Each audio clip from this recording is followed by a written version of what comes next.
Maksud kedatangan kami juga hari ini untuk meminta sekali lagi tindakan tegas dari pihak penyidik Polda Metro Jaya, khususnya Dit Cyber, yang dimana kami memiliki laporan polisi terhadap Dr. Richard Lee.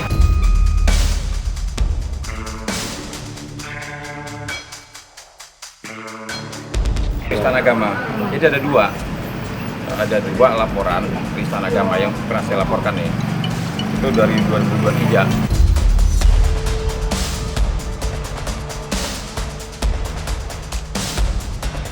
Mengingat prosesnya juga sudah cukup lama kami laporkan, sehingga kami juga menginginkan penyidik cyber dari Polda Metro Jaya melakukan hal yang sama, yaitu menetapkan tersangka dan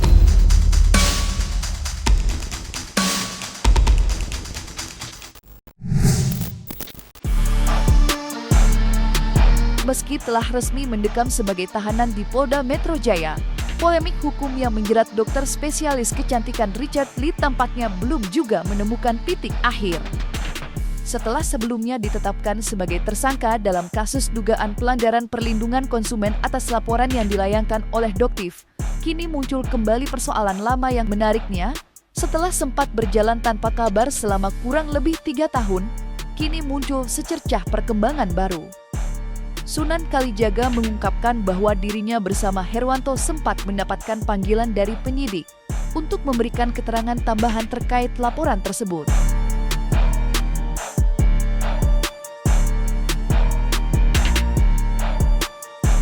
maksud kedatangan kami juga hari ini untuk meminta sekali lagi tindakan tegas dari pihak penyidik Polda Metro Jaya, khususnya Dit Cyber, yang dimana kami memiliki laporan polisi terhadap Dr. Richard Lee, yang sampai saat ini juga kami minta supaya segera ditetapkan sebagai tersangka, mengingat prosesnya juga sudah cukup lama kami laporkan, sehingga kami juga menginginkan penyidik cyber dari Polda Metro Jaya melakukan hal yang sama, yaitu menetapkan tersangka dan segera melakukan penahanan terhadap Dr. Richard Lee juga. Penistaan agama. Jadi ada dua laporan penistaan agama yang pernah saya laporkan nih. Itu dari 2023. Nah, jadi saya ulangi ya. Saya sebenarnya sudah agak hilang semangat pada saat itu karena 2023 sampai sekarang 2026 kan. Ya cukup melelahkan juga melaporkan Dr. Richard Lee ini kan. Dari 2023 sekarang 2026, udah 3 tahun, udah ulang tahun 3 kali nih. Ya.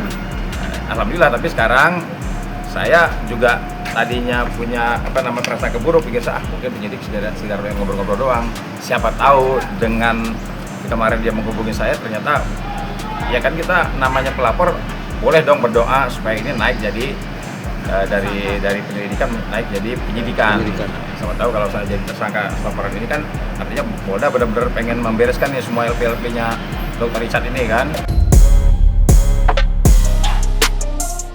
Apabila nantinya dugaan penistaan agama tersebut benar-benar terbukti, maka ancaman hukuman berat pun siap menanti dokter spesialis kecantikan Richard Lee.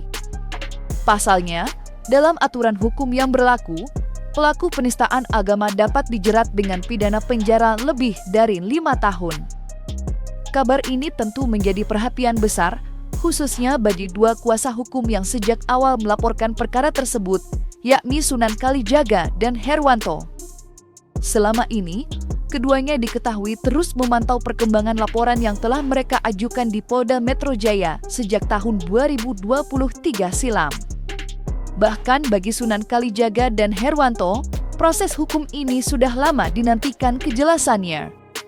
Mereka menilai, selama ini sikap Dr. Richard Lee terkesan meremehkan proses hukum yang berjalan. Ancaman kan di atas 5 tahun ini.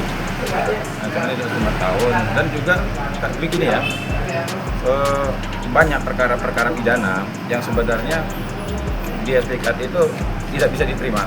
Tapi kalau seandainya orang berbaris nih, ini dilaporkan, artinya karakter karakter orang yang dilaporkan ini sudah biasa mempermainkan hukum. Jangan sampai begini loh, kan Dr. Richard ini ada CS-nya kan advokat cukup terkenal juga. Jangan orang beranggapan begini ya, ini masyarakat beranggapan begini.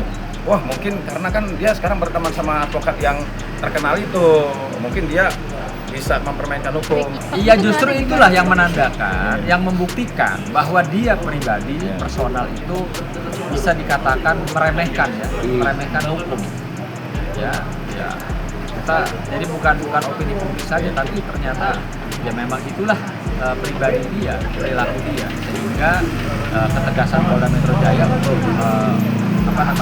memberlakukan penahanan terhadap Dr. Richard itu saya rasa sudah sangat tepat.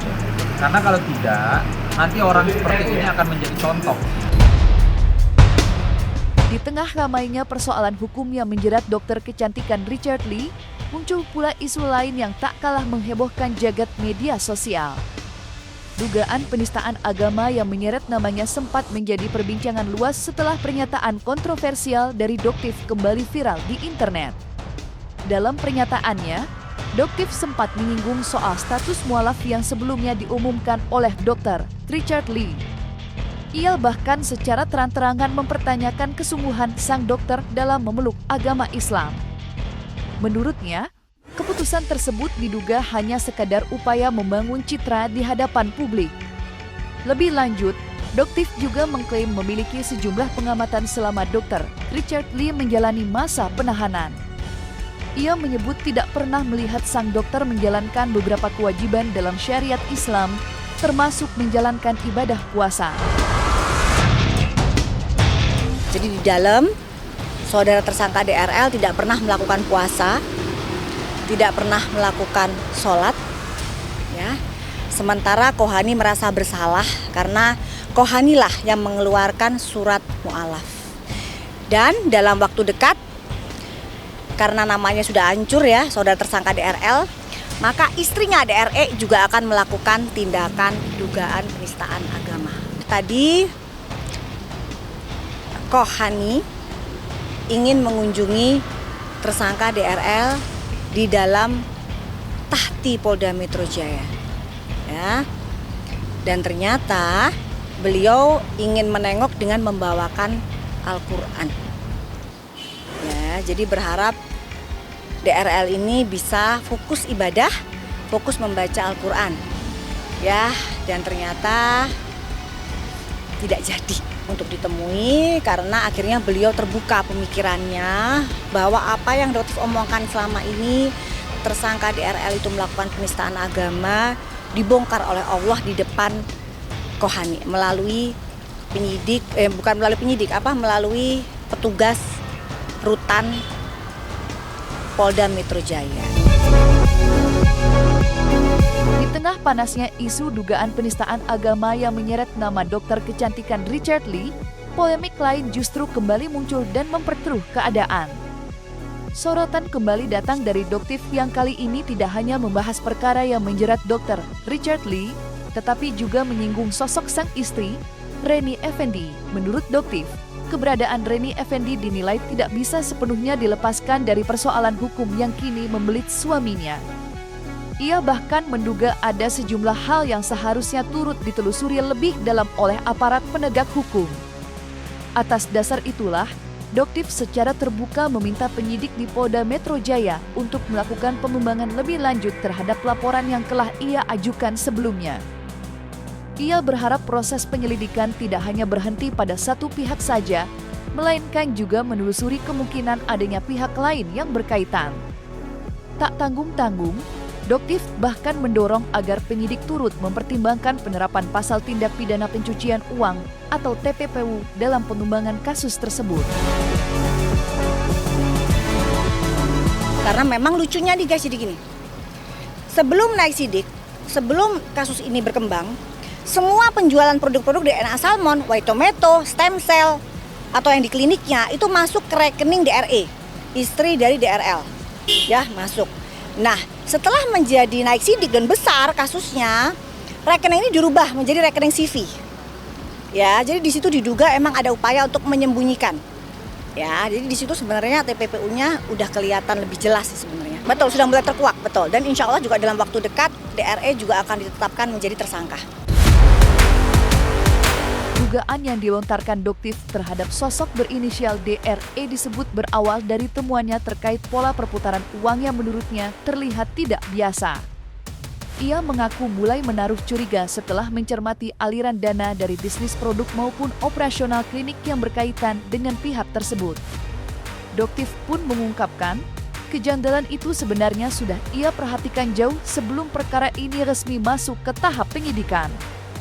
Pada saat itu, menurutnya, seluruh pemasukan dari penjualan produk kecantikan hingga pendapatan klinik disebut-sebut mengalir ke satu rekening pribadi yang diklaim berada di bawah kendali DRE. Betul, jadi Doktif tadi juga sempat lihat itu FYP banget ya, saudara ingin melaporkan Doktif, Yangkong juga ya, 2 orang Yangkong, Doktif panggilnya Yangkong ya, Yang Kangkong karena udah tua juga lumayan, senior banget. Jadi begini Yangkong, Pak Andi, ya, Doktif siap kok. Ya, SPKT buka 24 jam. Silakan dilaporkan. Tidak ada di sini membongkar rahasia dagang, tidak ada. Di sini Doktif hanya membongkar ada dugaan penipuan yang dilakukan oleh klien Anda. Seperti itu ya. Jadi silakan ditunggu laporannya. Mau laporkan silakan, Doktif mah siap kok. Korbannya ada, korban masker. Ya, bon pembelian ada, saksinya ada. Ya. Jadi ayo Doktif mah silahkan dilaporkan saja. Oh, silahkan, jangan cuma cuap-cuap aja, jangan cuma beraninya keluar-keluar di medsos. Lebih baik langsung tunjukkan LP-nya. Saya percaya kebenaran itu, saya percaya dengan kepolisian Indonesia dan saya percaya kebenaran itu akan seterang cahaya tanpa perlu kita teriak-teriak dan menjatuhkan orang lain. Yang kita pilih Pasti kita pengen ekspresinya. mengedepankan estetika. kan Doktif sampaikan. Jelas tadi mendengarkan.